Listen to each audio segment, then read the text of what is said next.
Good morning everyone, সবাই কেমন আছো? আশা করি ভালো আছো। আমিও ভালো আছি। পুতুল দে ব্লগে নতুন একটা ভিডিওতে তোমাদের অনেক অনেক স্বাগতম।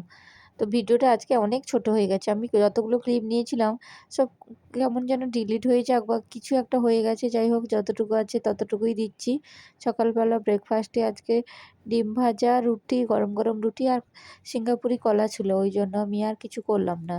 তারপরে কালকে ওই যে খয়রাশোল গেছিলাম, ওখান থেকে পাঁপড়, কয়েকটা কৌটো, একটা ক্লিপ, একটা ফুল, একটা চা ছাকনা, অনেক কিছুই নিয়ে চলে এসেছি। আমি যাবো আর খরচা করব না, এটা হতে পারে না।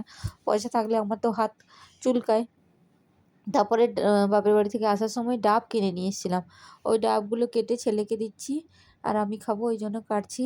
আমি কিন্তু ডাব কাটতে শিখে গেছি মায়ের কাছ থেকে, বাবার কাছ থেকে, দাদাদের কাছ থেকে, মানে দেখে দেখে শিখে গেছি। তো যাই হোক, করতে হবে, নইলে তো খেতে পাবো না। ওই জন্য নিজে নিজেই ডাব কাটছি, তারপরে ছেলেকে দেবো, তারপরে আমি খেয়ে নেবো।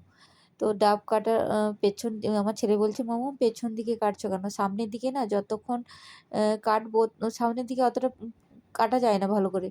তো আমি মাদের বাবাদের দেখে এটা শিখেছি। আর আমি না মেলা থেকে, আমার বাড়ির সামনে যে গাজনের মেলা হয়েছিল তখন এই স্ট্রগুলো কিনেছিলাম। তো স্ট্রগুলো দিয়ে আমি খাচ্ছি। ছেলেকে জিজ্ঞাসা করছি, কী রে কেমন মিষ্টি? ও বললো, হ্যাঁ খুব ভালো মিষ্টি। তো যাই হোক, তোমরা কি ডাব কাটতে জানো আমার মতো? তো যদি না জানো তো কমেন্টে জানিও। এই ছিল আমার ছোট্ট ভিডিও, তোমাদের কেমন লাগলো অবশ্যই জানিও। টাটা।